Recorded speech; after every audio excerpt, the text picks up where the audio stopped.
What's up guys, I'm back with another build video, and today we're about to talk about the hit window queen, Shenhe herself.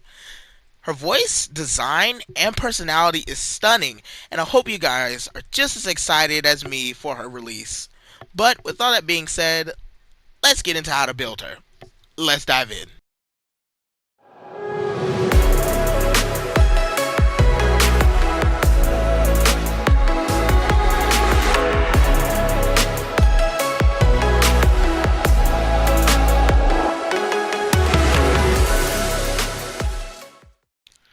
So to break down Shinhe's abilities and the kind of character she is, Shenhe is all about supporting her teammates, especially cryo ones, and is best paired with them in my opinion. But she also seems to have damage of her own, and she can also be a support DPS, just like characters like Xingqiu and Fischl. She's really centered around her attack and her elemental skill. Her elemental skill, Spring Spirit Summon, grants Icy Quill. So basically how this works is when an attack deals cryo damage, it deals additional damage based on Shinhe's current attack. But this can only be triggered so many times depending on whether you press or hold her elemental skill. This also goes for the duration of the Icy Quill as well. Her passive skill, Spirit Communion Seal, grants damage bonuses depending on whether she presses and holds this skill as well. The press grants an elemental skill and burst damage increase of 15%. But if you hold the elemental skill button, it will grant her a normal, charge, and plunging attack damage increase by 15%. So moving on to her burst, Divine Maiden's Deliverance. It's not very powerful, but it's extremely good and deals AoE cryo damage over time. It also decreases the cryo and physical resistance of opponents that it hits. And when paired with her second passive, I hope I pronounced this right, Deific Embrace, she gives anyone in the AoE of her burst a 15% cryo damage increase. That's amazing, especially for characters like Chongyun, Rosaria. I already know she's going to be amazing with Chongyun. And also, Chongyun is on her banner, so you really know they're trying to push that Chongyun is someone that is really going to be used with Shenhe.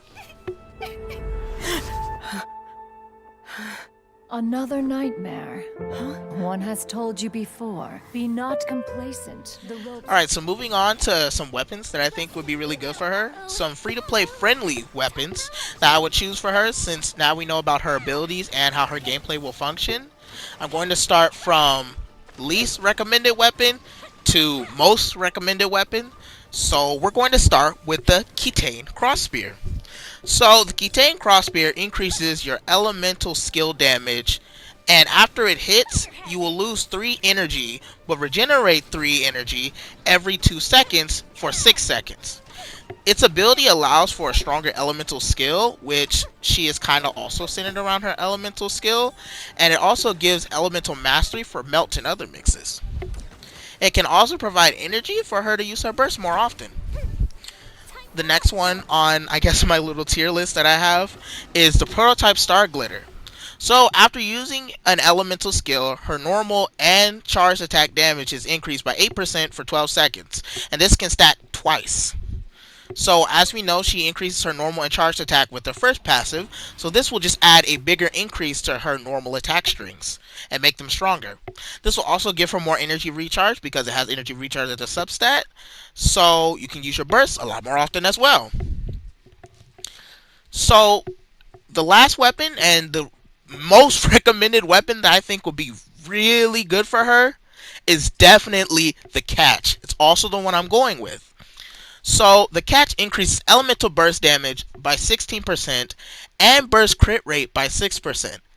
This is an amazing weapon for her because it can really make her burst damage amazing when max refined, giving a 32% increase. Add on her passive skill again, and that's a 47% increase. This weapon also has energy recharge, so she can burst a lot more often, making this amazing for her.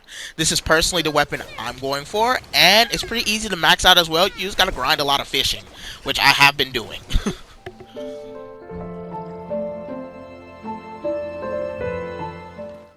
So moving on to the final part of this video, and probably the reason you clicked this video, is artifacts.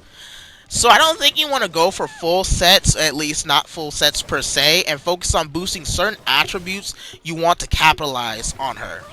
Like, do you want her attack higher, or maybe you want her cryo damage higher? But one exception of a build for her, I think will really beef up her burst damage and overall damage is the Noblesse Oblige. But before we get into that, we're going to talk about all the other builds. Same way I went from weapons from least recommended to most recommended, I will be doing the same for the artifacts. Alrighty, so the first, I guess, spliced or mixed set is the Gladiator slash Blizzard Strayer, or Gladiator Strayer, or Blizzard Gladiator Strayer. I don't know. But it increases your attack by 18% and cryo damage by 15%. So it's a half and half. It can give you more attack and cryo damage increase. So increase her damage overall and allow her to deal more damage, more like balance like. This can also allow her to have the Icy Quill effect, deal even more additional damage because they scale off her current attack. So the next spliced or mixed artifact set that I will be talking about is the Shenhe slash Gladiator. So hear me out. These both give her an attack plus 18%. So add those together, I'm pretty sure it is an attack bonus of 36%. Correct my math if I'm wrong. But so this gives you a ton of attack, and this will focus on making her Icy Quills very strong and allow her to hit hard. So if you really just want to focus on the Icy Quills, like if you're using her for like a heavy support, that's basically what I feel like what you want to do, is let those Icy Quills like really shine. So this also allows her to deal decent damage due to the attack overload, because she has so much attack stacking in. Plus you're going to be giving her like attack artifacts and all those different things. So she's going to just have a lot of attack. So talking about the thing that I did mention in the beginning, the Noblesse Oblige set. Now this is the only one that I think would be really good to have completely because of the previous weapons and abilities that I have talked about, like that she has, which that includes the catch. So if you're going to go with the Noblesse Oblige set, I really do recommend that you also go with the catch for what I'm about to talk about. So the Noblesse Oblige set gives you an elemental burst damage plus 20% increase. That's a lot, and it's very good. It's very good in my opinion. It increases all your party members' attack by 20% when you use your elemental burst. So this is a really balanced set that I think it can give you the consistency and damage you want. This also beefs up her burst damage like a lot. Like so much so that if you run this and use the catch as your weapon, it will make her burst so much stronger. And honestly, I think this is just an amazing artifact set for her, and is going to be the one that I am going with. But I will also, in my live stream, plan on, checking out other artifacts and, testing her out. I won't be able to have her maxed out, mainly because the new area has her boss, and she's going to kind of be like Ayaka and, all the other characters that can't be maxed out soon as they come out, because they can't be prepared for, because the boss they need isn't there. But alright guys, all in all, Shenhe is an awesome character, and I'm so excited for her arrival, and I cannot wait to try her out. I also will be live streaming my summons, so don't miss that.